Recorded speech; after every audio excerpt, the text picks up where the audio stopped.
What happens when an unstoppable force meets an immovable object? Well, Donald Trump and Peter Schiff just got into it, and I think there's important and actionable lessons for Main Street. Stay tuned.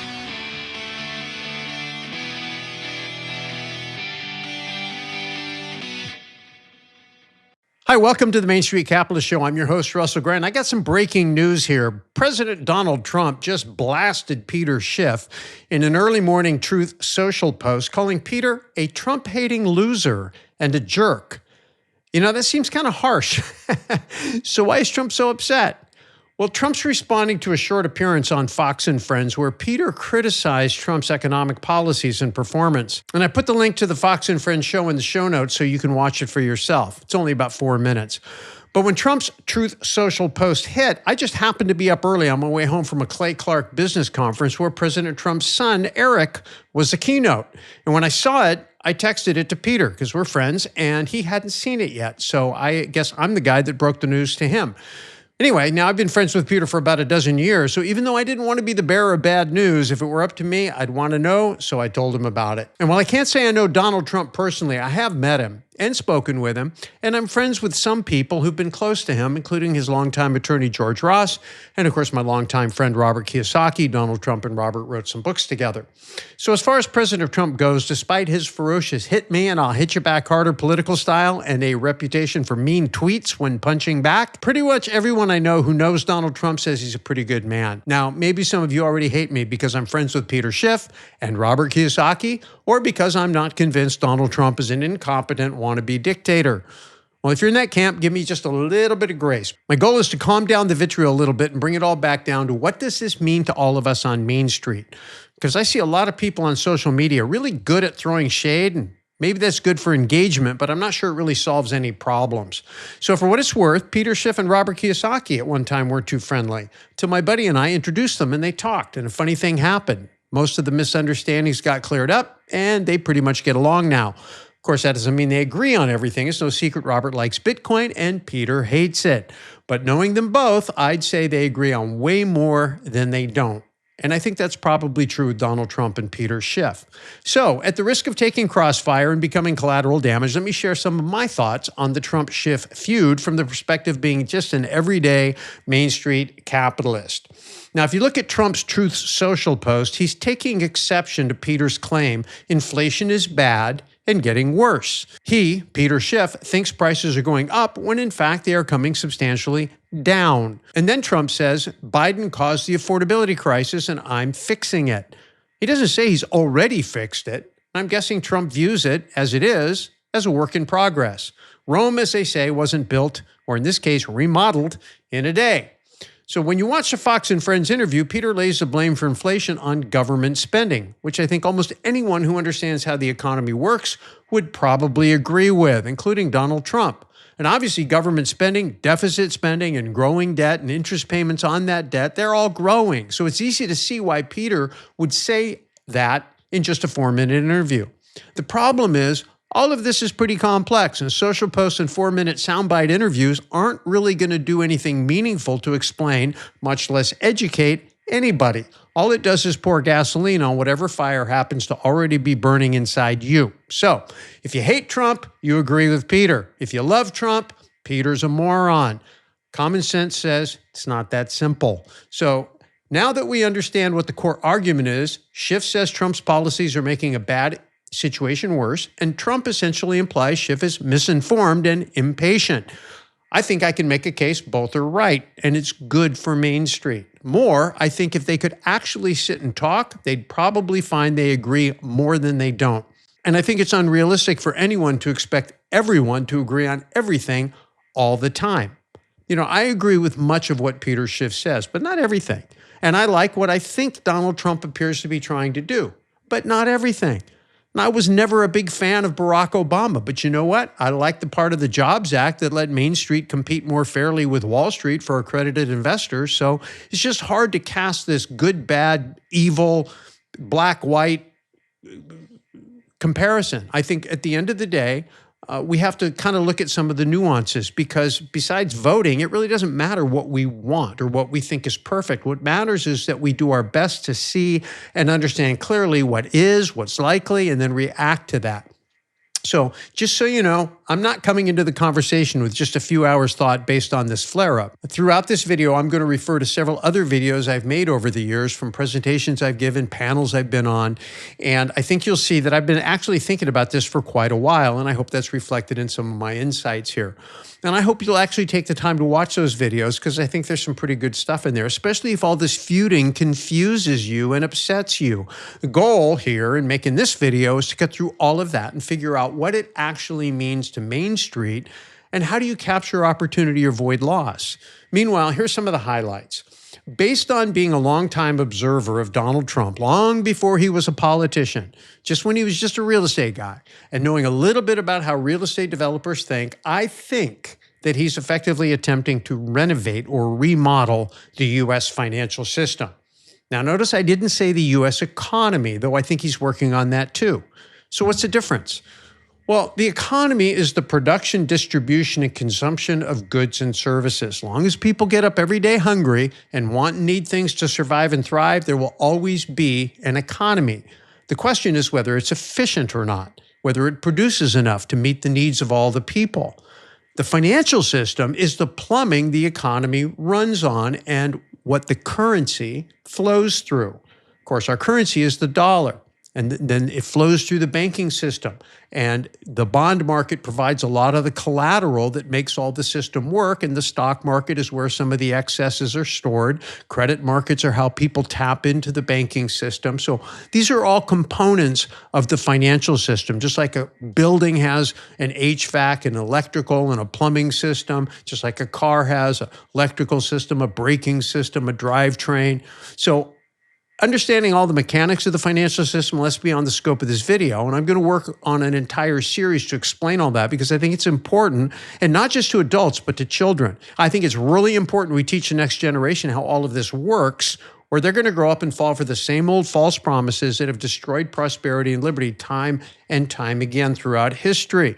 And even if you don't have children, you'd be wise to pay attention and get involved because there are kids who are in high school freshmen today, right now, that are going to be voting for your next president, senator, or congressman. And if they grow up believing everything should be just provided or subsidized by the government, it's most definitely going to affect your long-term prosperity and liberty, again, whether you have children or not. Now, I created a nonprofit foundation to work on that issue, and you can learn more about that at raisingcapitalists.org. But back to Trump's remodel of the American financial system. You know, when a real estate developer takes on a remodel, there are phases it goes through. And in the beginning, there's a lot of planning, but not much happening on the job site. If you didn't know what was going on, you'd drive by every day and go, hey, nothing's happening. But in fact, it is.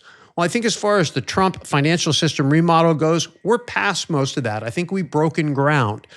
Now, once you start working, the first thing you do is you start doing demo. You start tearing down the things you're not going to keep. You start destroying the things that aren't working so you can make room for the things you want to put in place.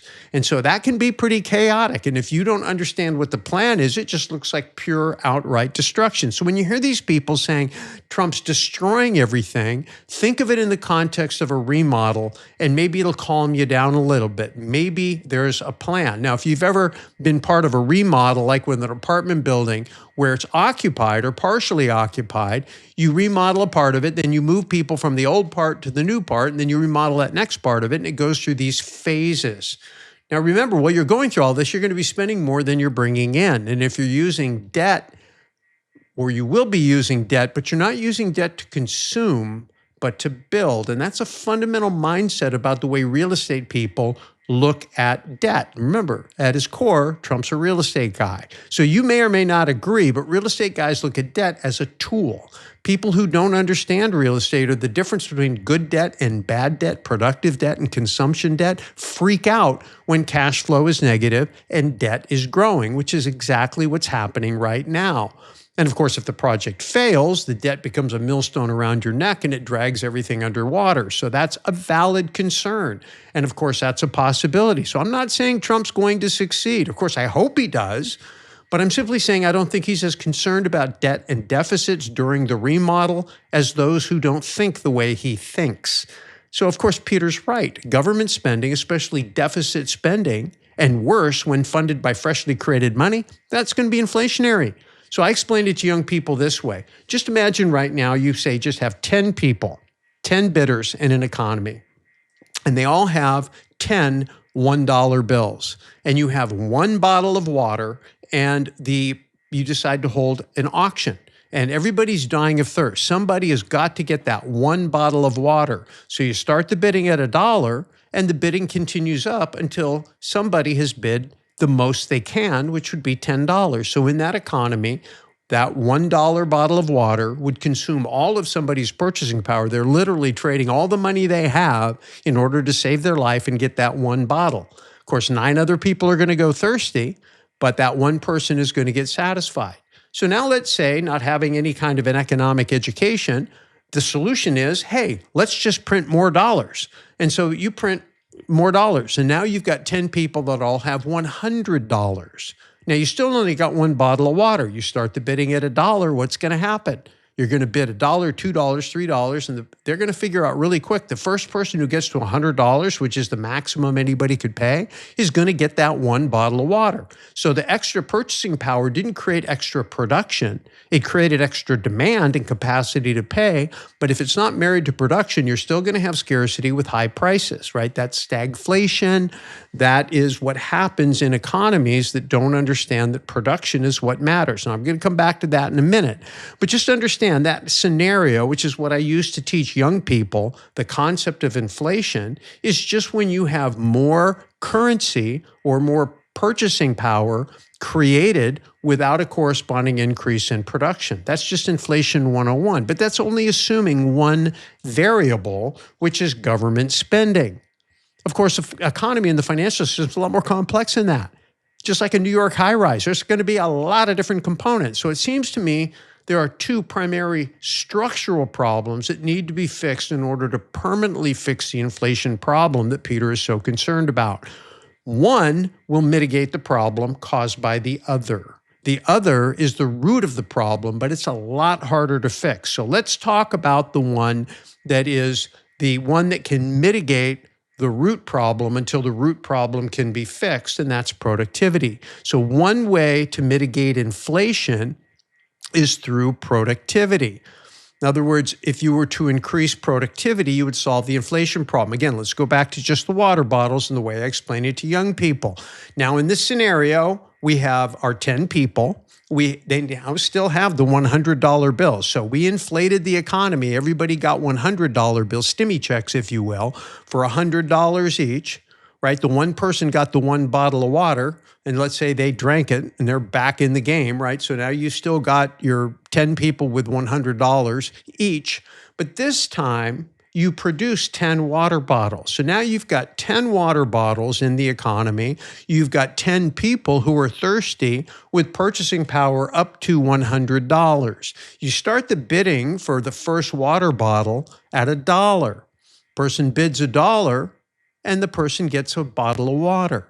The next person bids $1 and they get a bottle of water. The third person bids $1 and they get a bottle of water. Why isn't it getting bid up? Because there's 10 bottles of water. There's enough production in the economy to satisfy all the needs. People don't need to bid it up.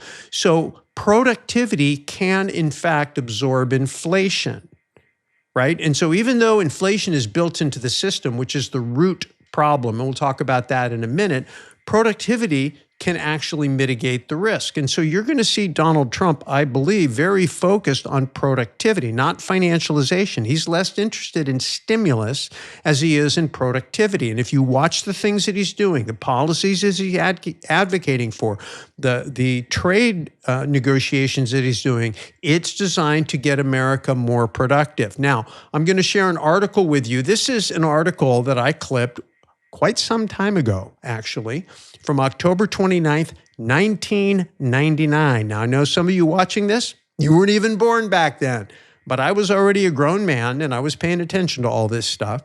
And this is then chair of the Federal Reserve, a man named Alan Greenspan. He's the guy that really created the activist Fed.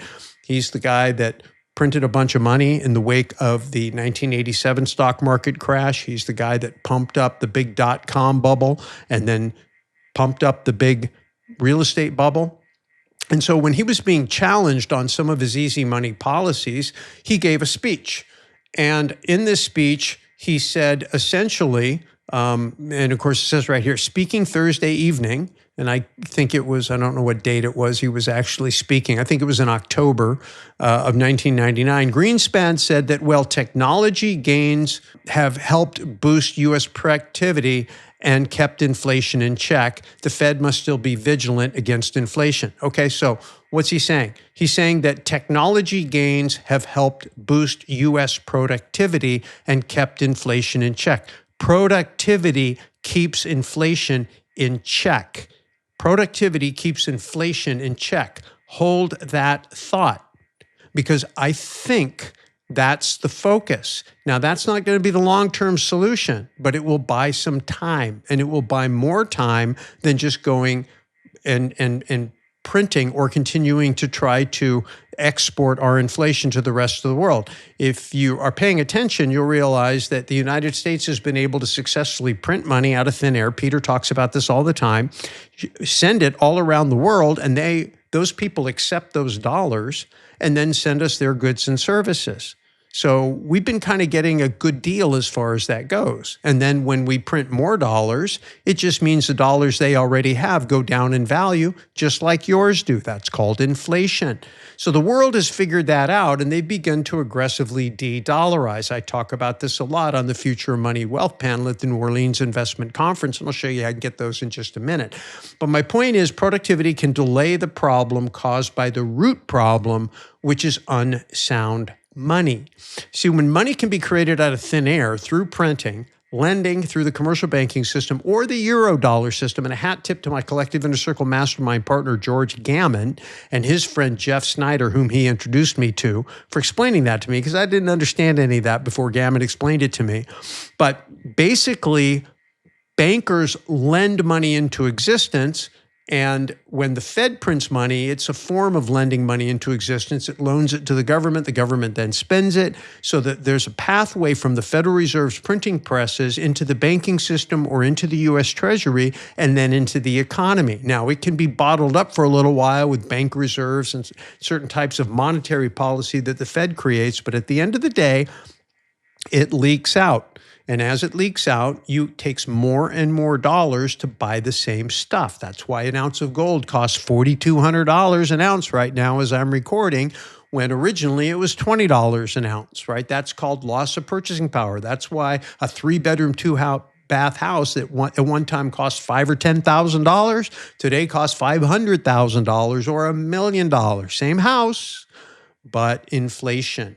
Okay, so that's inflation. So before your eyes glaze over, and hopefully you stayed with me this far, this isn't meant to be a comprehensive explanation. I'm just hitting the high notes so you can do your own research and, of course, get on the list for the series that I'm putting together to explain all this to you, because I think that as long as Main Street remains ignorant of how the system works, then they can get suckered into bad economic policies that sound like they're intended to create good results, but ultimately will not. That's how we got in the mess we're in now. And the way we're going to get out of that mess is by implementing better policies. But how are we going to get better policies? By electing politicians who understand economics. Well, how can we do that if we don't understand economics? So I spend my time teaching Main Street economics to help people understand how to recognize good and bad policy. And of course, that's hopefully will create good policy in our government. But if we fail to do that, at least we'll recognize bad policy and know how it's going to affect us, so we can begin to position ourselves in our portfolio to survive whatever happens. So let me just go back and take another example that I use with young people to explain this concept of why inflation is built into this system and why you can never pay the debt off in our current system. Imagine right now we're going to play a game of Monopoly, or Robert Kiyosaki's cash flow game. And if you've ever played the game, you know you start out with a certain amount of money. Now, in the way you play the game today, you get the money and the bank just gives it to you. Let's call the bank the government. And so the government puts the money into circulation. And let's just say, just to keep the math simple, we've got 10 players and everybody gets $100,000. Okay, so that's it. So now we've got this game we're going to play called the economy, and it's got $1 million in it, right? And so we all play and trade, and so that's fine. Now let's change the rules. Instead, the government decides, hey, you know what? I don't want to be in the business of just creating the currency and giving it to putting it into circulation. I'm going to assign that. I'm going to delegate that to a bank. And let's call that bank the Federal Reserve. And so I'm going to give the bank the ability to do that. And instead of issuing currency that is like the way dollars used to be, which was $1 was a claim on 1 ounce of silver that was stored in the Treasury. If you go back and look at a silver certificate, you'll see that. It looks just like a dollar bill. George Washington, the $1 bill, the $1 right there. But it says silver certificate payable to bearer on demand, and it certifies that there is an ounce of silver in the U.S. Treasury to back up that piece of paper. That's sound money. That's what we used to have. But when the government decided to change the game, they said, well, let's just give that over to the Federal Reserve. So the Federal Reserve said, well, we're not going to issue money against or currency against gold or silver. We're going to just loan it. And so if you look at it, it says Federal Reserve note. And you should know probably that a note is an IOU. So we're borrowing the money into existence. Now, just imagine in this game of Monopoly that we loan the money into existence. So now we loan $1 million to all the players. And let's say we just do it at 10% interest annually. So at the end of the game, or at the end of the first year of playing the game, or the first round of playing the game, let's say it takes a year, long game, it's going to cost, you're going to have $100,000 of interest that's due. But how much money is in the economy? $1 million. And so where is the $100,000 going to come from? Well, you can take it out of the economy, but then the economy is going to shrink from $1 million down to 900,000. Well, nobody wants that to happen, because if you keep taking money out of the game will end. So the only way to keep the game going is to borrow more money. So at the end, you borrow the money to keep the economy growing, but it's growing based on debt, not based on productivity. And so over time, it can begin to change so that at one point, it's mostly debt and mostly trading and not productivity. So most of our productivity comes from offshore, and we measure our spending we measure our economy based on spending, not on production. And so I actually did an interview with Mark Skousen about that at the New Orleans Investment Conference, and we talked a little bit about that. So look for that video to come out when it comes out, and we'll talk about that. But the point is that in this system, it is impossible to pay off the debt because the money is unsound. And because the money is unsound and it's borrowed into existence, you always have to pay it back with interest. The only way to keep the game going is to add more and more debt and to borrow more and more. That's why I don't care what political stripe you're in.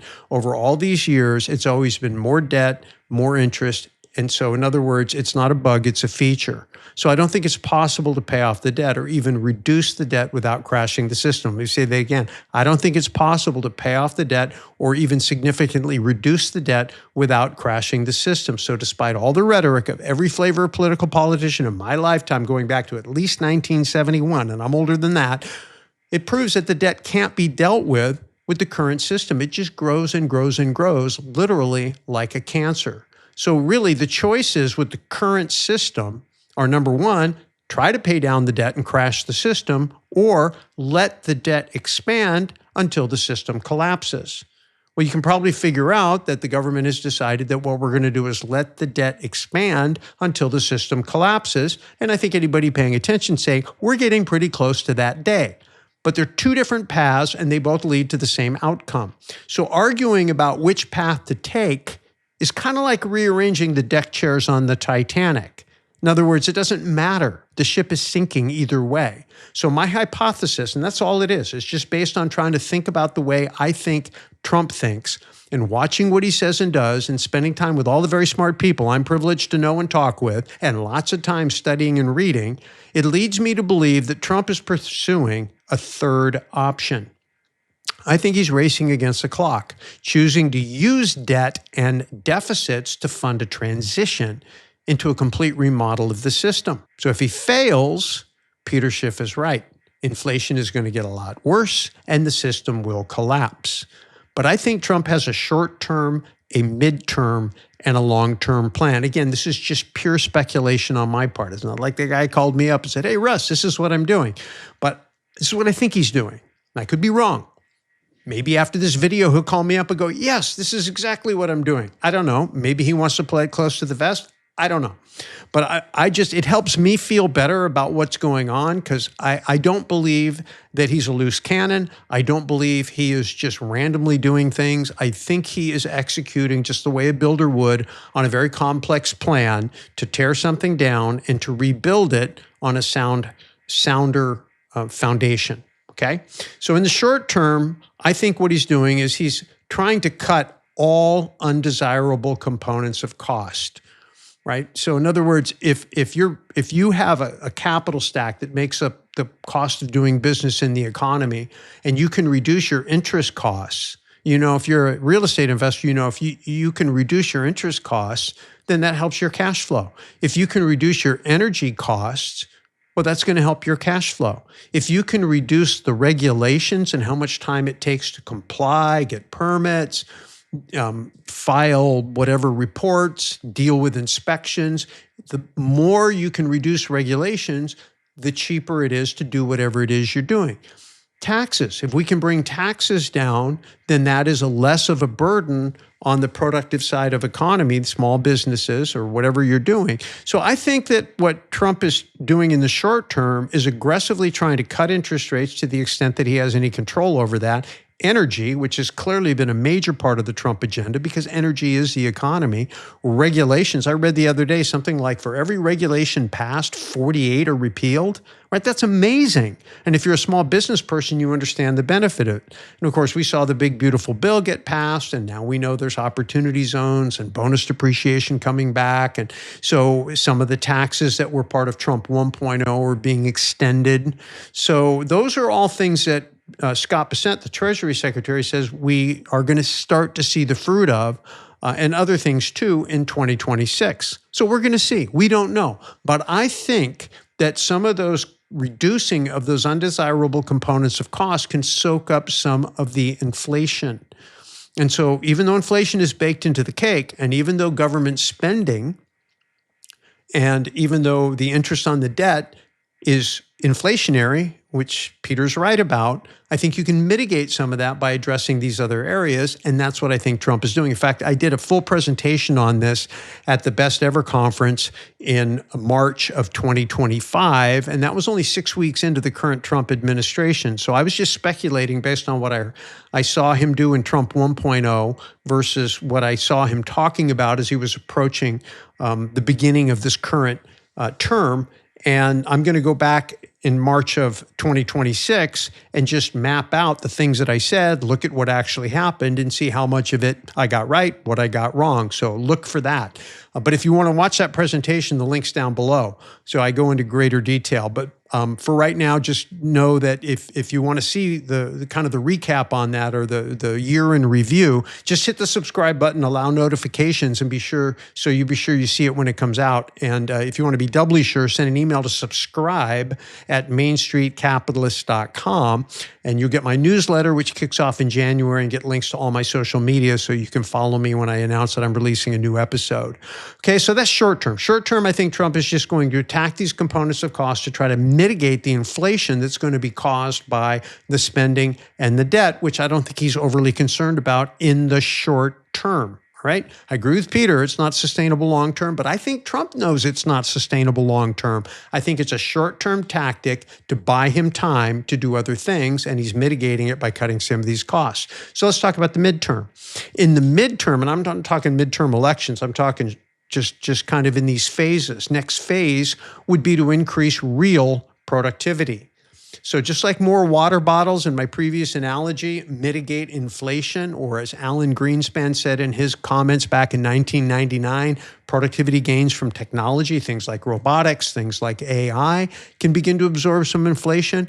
Any form of increased domestic productivity not spending, okay, not measuring GDP based on spending, but actually producing goods and services and exporting those goods and services, having positive trade deals with other countries, right?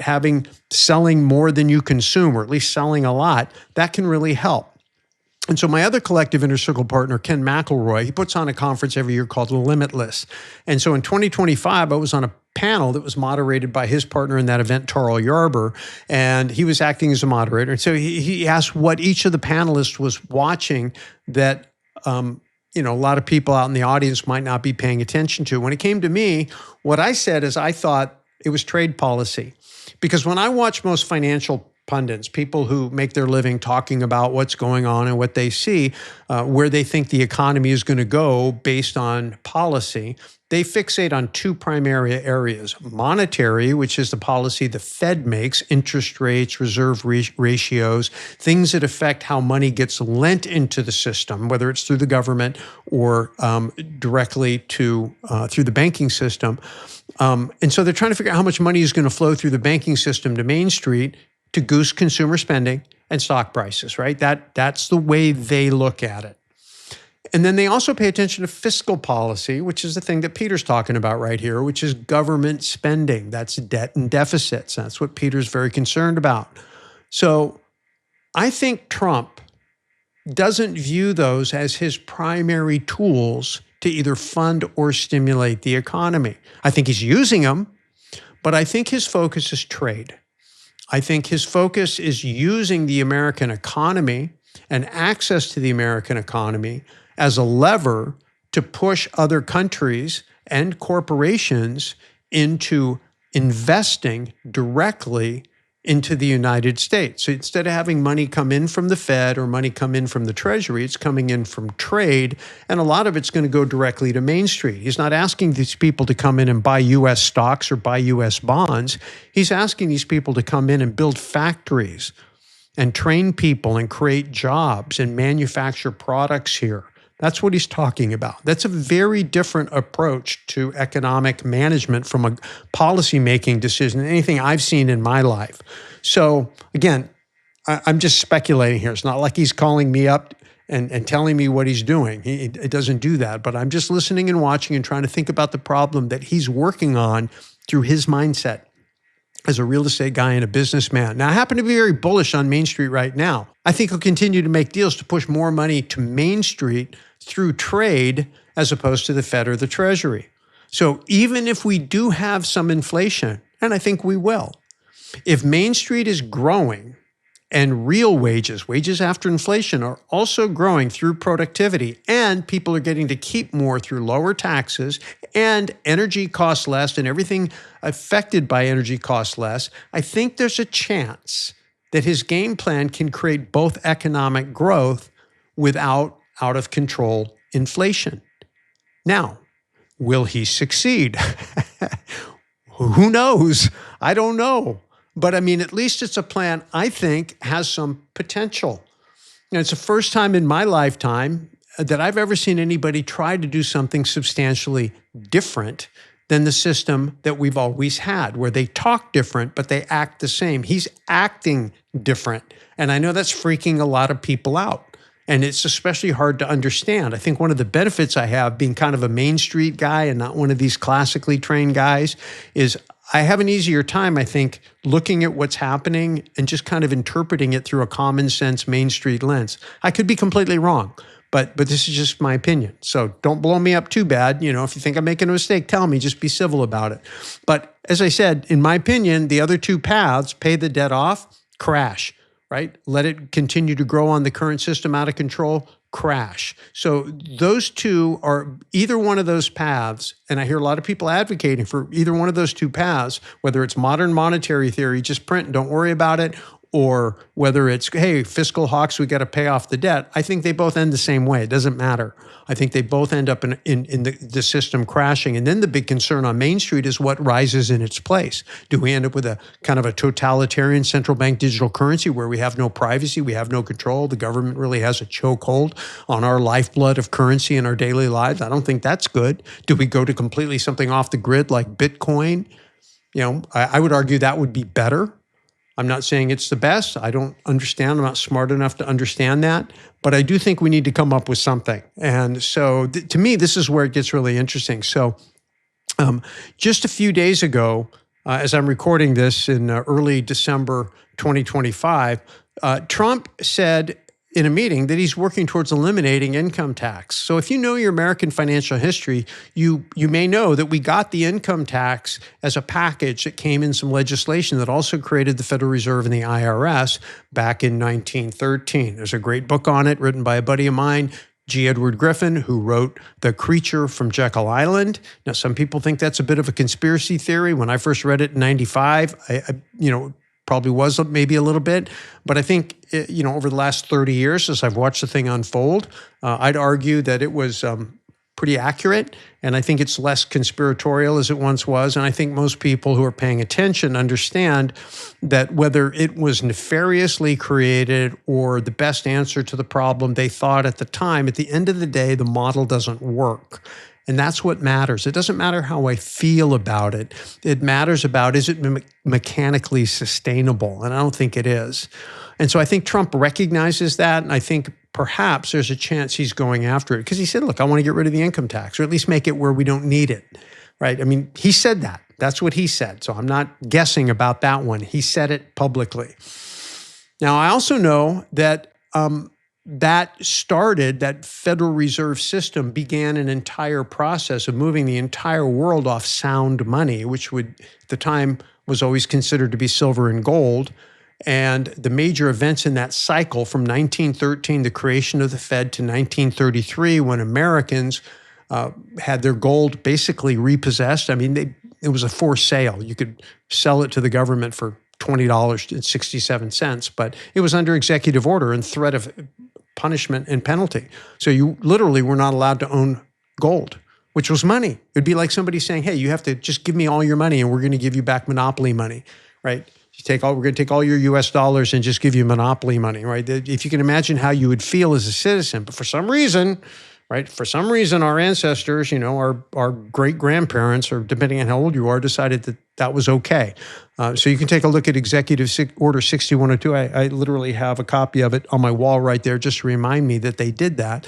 So in 1913, we formed the Fed. In 1933, we confiscated the gold. In 1971, Nixon defaulted on the Bretton Woods system, which was where people who held dollars throughout the world could bring them back to the U.S. and take gold. We started running out of gold because we printed too many dollars, go figure. And so that gold standard broke. And so then all currency became fiat, which meant it's by decree. It's money because the government says it's money, legal tender laws, if you will. And then everything began to free float. So now you had to worry about international exchange, exchanging this for that, and currency exchange rates. And it made finance, especially international finance, much more complicated. And now we constantly have to adjust for everything we do. Even if you go back and say, oh, this is the highest selling movie of all time, based on, today's dollars, it's the same as whatever back in the, 1945 or whatever. You're constantly having to adjust for this loss of purchasing power, and financial planners have to do it. Everybody on Main Street has to do it. You think you're going to retire with a great pension. 20 years later, you can't buy dog food, right? Much less steak. So, it's an issue. So this whole thing happened. So if you don't study history, and I do, because I think it's really important, past is a little bit of prologue. And when you understand the past and you know where you are, you can kind of extrapolate a little bit into the future. And it's part of what helps me understand why I believe that I don't think the current path we're on is sustainable. Now, for the last few years, I've been on a panelist on the Future of Money and Wealth panel at the New Orleans Investment Conference. And 2 years ago, the first time I was on it, well, it's not the first time I was on it, but the first time I was on it with Peter Schiff and Larry Lepard. Peter Schiff, of course, we've been talking about. Most of you know he's Mr. Goldbug, schiffgold.com, and he is Mr. I Hate Bitcoin, even though he goes to the Bitcoin conference and takes all the slings and arrows. One thing you can say about Peter, he is not afraid to stand up for his convictions. On the other side of that coin is a guy named Larry Lepard, who just wrote a book called The Big Print. Larry's a smart guy. He really believes in sound money. He once was a gold bug. Today, he is a guy that really believes in Bitcoin. So he and Peter really get into it. Now, 2 years ago, Danielle DiMartino Booth, who was an insider at the Fed, was on that panel, and then there was me. So Peter and Larry get into it over Bitcoin and gold. And, I'm not argumentative. So Danielle and I don't, see it the same way. She thinks the Fed is a flawed but useful institution. I don't like the Fed. I'm more in the camp of I wish they didn't exist. But again, nobody's asking me. And so it is what it is. I try to listen to all the points of views and then just figure out, okay, what's really going on and what can I do with it? Well, this last year, Danielle got replaced by Brent Johnson. I don't know if she wasn't available or we just decided to mix it up. I don't know. I'm happy I didn't get, I was still on it. So now it's me, Peter Schiff, Brent Johnson, who, if you don't know Brent, he is probably known for this thing called the dollar milkshake theory. And my buddy Adam Taggart, actually at the New Orleans Investment Conference in the Main Street Media Network booth, which is my media network, recorded a great show with him, and where he's talking about not just the dollar and the dollar milkshake theory, but his concept behind stablecoin. So on this panel, he put forth this idea that the US dollar could actually strengthen its hegemony or its dominant role in the global economy by backing a stablecoin. And so I'm not smart enough to understand all that, but I fundamentally think that if you use a stablecoin to be tethered to something that is called an asset, and that asset is the US dollar, and the US dollar is fundamentally flawed, I don't know how a stablecoin makes that better. It just makes it easier to use that particular currency. What I said, and what I continue to think, and again, I could be wrong, but what I said is that I think that this BRICS, Brazil, Russia, India, China, South Africa, plus all the countries that have joined that effort, they've been working primarily led by Russia and China since about 2010. Now, BRICS wasn't, I don't think, around in 2010. Maybe it was, but it started to really pick up momentum when Russia and China started working together to create bilateral trade agreements and begin to systematically de-dollarize. And I think that de-dollarization threat is a bigger threat to the US dollar and our status in the world as a US dollar than most people think. And what I pointed out, and I want to point out to you, is you go back and look it up, when Donald Trump was elected in early of November in 2024, before even December 1st, he was already threatening BRICS with 100% tariffs if they attempted to de-dollarize. And so that movement lost a little bit of momentum because Trump came in threatening them. But you have to ask yourself, if they're not really a threat, why would a guy who hasn't even formally taken office go out of his way to make a big to-do about telling them, guys, don't even think about it? And so I'm still watching this very carefully, and I'd suggest you do too. And if you follow me, I'll keep you up to speed on it. I won't wear you out. I don't report on it every day. But when something notable happens, I'll bring it to your attention, and I'll try to share what I think, what it actually means to you on Main Street. What does it mean to interest rates? What does it mean to inflation? What does it mean to the banking system? What does it mean to asset prices? What does it mean to the economy, right? I'll talk about those things. But I'd recommend you watch both those panel discussions from the New Orleans Investment Conference, the 2024 version and the 2025 version. So the links to those are below too. Sorry, lots of homework in this episode. Now let's get into the long term. Okay, so we talked about short term. I think Trump is going to try and reduce components of costs and buy himself some time to mitigate inflation while he works on trade policy to bring money in directly onto Main Street and goose productivity. I think we're going to see some of that. But long term, what I think the Trump administration could be doing to renovate the U.S. financial system, including the nature of the dollar, and how we fund the government and the government's size and role in the economy, I think he might even go as far as eliminating the Federal Reserve and the income tax. I mean, he literally talked about the income tax just like in the last 10 days. So if he does that, then everything about the way we invest, this idea that, hey, I'm going to buy a house and wait 10 years, it's going to double in value, that everything has to be adjusted for inflation. If we get back to sound money, where we can actually balance a budget, then everything that most people have built into their investment psyche stops working. And it's really going to be about productivity. It's going to be about profits. It's going to be about cash flow. And I think that I'd argue that even today, that's still a better place to focus. And the reason I say that is because, and I'm not shy about sharing this, it's embarrassing, but it's true, so I just share it, is that I was kind of in this camp that inflation was a tool, or debt was a tool I could use to lever inflation. And as long as I was doing it based on assets that didn't fall in value or had a history of not falling in value, I was safe. So I levered up a bunch of real estate, thinking real estate wouldn't go down. And in 2008, it did. I didn't have cash flow, so I couldn't ride it out, and everything imploded. Meanwhile, my buddy Ken McElroy, who's a cash flow real estate investor, same exact market. Yeah, he took it on the equity hit just like everybody else, and maybe a little bit on the rents, but because he was able to cash flow, he was able to ride that thing out. So cash flow is really resilience, especially when you're using debt. And if you have a portfolio where asset prices go down because credit markets implode and you don't have cash flow, well, now you don't have any profit. You can't sell for capital gains. You're just going to sit there and wait and hope it comes back. So all of that to say, I think we're going to be moving towards an era where it's going to be even more important than it already is to focus on real profits, real profitability, and positive cash flow. So am I right about what Trump's doing? I don't know. I don't know. Who knows? And even if I am right, is he going to succeed? I don't know. I don't know. I'm watching. I hope he does. I want him to.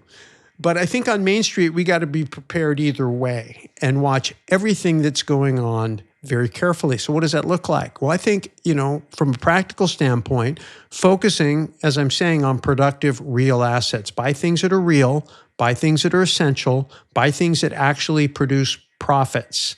Right? If you want to speculate on things that require a boom economy and a lot of money flowing in on, betting on the come, buying stocks that are trading at 200 and 300 and 400 times earnings, right?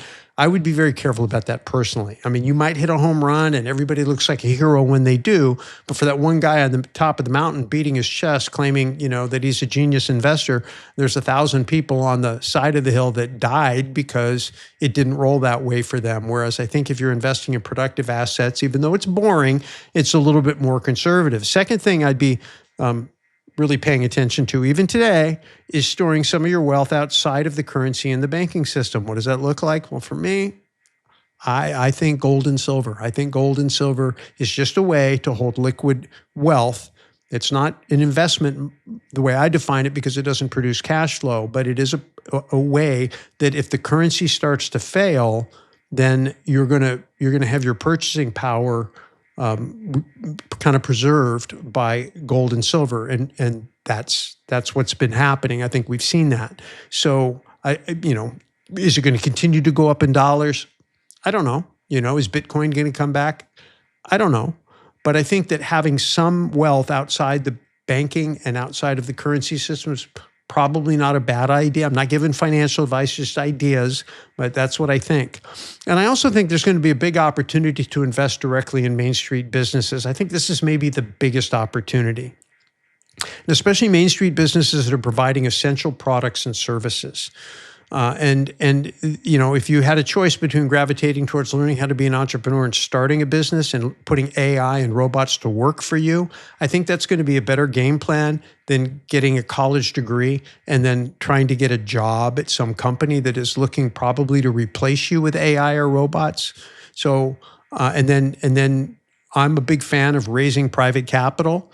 Right? If you can go find people that have produced some savings, that have maybe some assets in Wall Street, and they're concerned about Wall Street, and I think they should be, and you show them, hey, I've got an idea to open up an auto repair shop or do something, where you're providing a real and essential service that isn't going to be likely outsourced to robots and AI right away, or would be enhanced by robots and AI, then I think that you're going to have a chance to really start a good business. The other thing is, I've read somewhere 40+% of the small businesses right now in America are owned by baby boomers, and some of those boomers are going to be retiring. And so if that's true, then there's going to be an opportunity to purchase those businesses. And if you have to raise capital to do that or have the owner carry back, those are some things you can learn to do. And we'll be talking about that a lot on this program because this is where I think a big opportunity is. And then you bring in some, young hustle, and you bring in social media savvy, and you bring in some AI, and at some point some robotics, and you can begin to build and scale that business. Now, if you marry those small businesses to the geographies or the areas where you look at trade policy and so they see the money coming in, to where the money's coming in and the businesses the money's coming in and the types of businesses that are going to be able to grow alongside the bigger businesses that are coming in, well, then I think there's some real opportunity. So honestly, I'm very bullish right now on Main Street, and I'm still pretty bullish that we're going to figure out how to fix our financial system and not have to go through a complete crisis. We might, and I think we need to be prepared for that, but we might not. Maybe we can actually do this remodel while we're actually living in the building, right? Again, going back to that apartment building where people are living in the building, but you're remodeling some of them while people are living in the not remodeled, and then they move over from the old units to the new units. So if you're sitting here going, okay, we're going to continue to take care of the stock market, and we're going to continue to take care of the financialized industry in order so people don't starve, and so things don't lock up, well, we're building up and remodeling or renovating this part of the economy that's going to be based on real businesses, real productivity, manufacturing, mining, resources, energy production, all that kind of stuff, things that we can sell to the rest of the world, right? Well, that's being remodeled. And then eventually people who are over here, as this begins to go away, the money and the workforce can begin to gravitate from the old units to the new units. So that's the way I'm looking at it. If you're a real estate person and maybe you followed me from my years with the real estate guys, this is making sense to you. If you're not a real estate person, you might be like, this doesn't make any sense to me. But I'm telling you, we got a real estate guy in the White House. And I think he thinks like a real estate guy. I think he's acting like a real estate guy. Not a lot he's doing has surprised me. And again, I'm not Johnny come lately to this. I'm on record. I've been talking about this for a while. It's a big job. There's no guarantee when you start a renovation project, it's going to come in on time, on budget, and he's got a ticking time bomb called a financial system that's falling apart and a term that is going to come to an end. If he doesn't get it done before his term, then who knows what's going to happen on the back end of that. So personally, I'm cheering for him. I made this video because I don't want to see he and Peter Schiff fighting. I think they're largely on the same team. I think that I think Peter's right in the area that he's focused on. I do think there's a bigger picture. I think, Trump is like, hey guys, look, I'm trying to fix this thing. It's easy to sit in the cheap seats and throw shade at me, but, try to see the bigger picture. So I'm trying to help you see the bigger picture. Again, if it sounds like I'm running defense for Trump, it's not a personal thing. It's like, I think his policies make sense. His economic policies make sense. You may or may not like his style. I don't like everything he does. I'm not a fan of the government going into business with private enterprise. Sounds a lot like socialism to me. I mean, I could issue some criticisms if I want to, but I'm focused on the big picture and what I think's happening. So in the weeks and months and years ahead, I'm going to be sharing, my thoughts on all of this, reporting on what I learned from all the smart people I'm connected to. I'm going to interview expert guests. I got a whole bunch of them coming. I was at the New Orleans Investment Conference and interviewed a bunch. I'll introduce you to resources, and I'll invite you to join me at live and virtual events where you can learn more and go deeper, meet great people. So I encourage you, hit the subscribe button, send an email to subscribe@mainstreetcapitalist.com, get on my newsletter list, and I'll be launching that newsletter in January. And so as far as this Trump Schiff feud goes, the irony is, if I'm right, I think Peter would actually like what Trump's doing, because I know Peter's no fan of the Fed, the IRS, or fiat currency. Now, I sat down with Peter at the New Orleans Investment Conference, and we talked about all this before any of this happened. So check that out too. It's already up on the YouTube channel, and I'll probably put it up in some other venues as well. But and I'll invite him back on the show and talk about all this sometime after a little bit, maybe when it all calms down a little bit. But in any case, put your thoughts and comments below. Please be civil. Like, we don't need to be calling each other's names. If you disagree with something, that's fine. Just tell me why you disagree. Make a logical argument. I'm fine. Refer me to an article. Show me a video. That's great. Happy to have that conversation. And please email me at subscribe@mainstreetcapitalist.com and let me know what questions you have for me when I get a chance to be with Peter Schiff again, and or maybe any of the other people that you see me interview. It's not a secret who I hang out with. So anyway, really appreciate you watching. Hope you enjoyed this episode. Look forward to seeing you on the next episode of the Main Street Capitalist.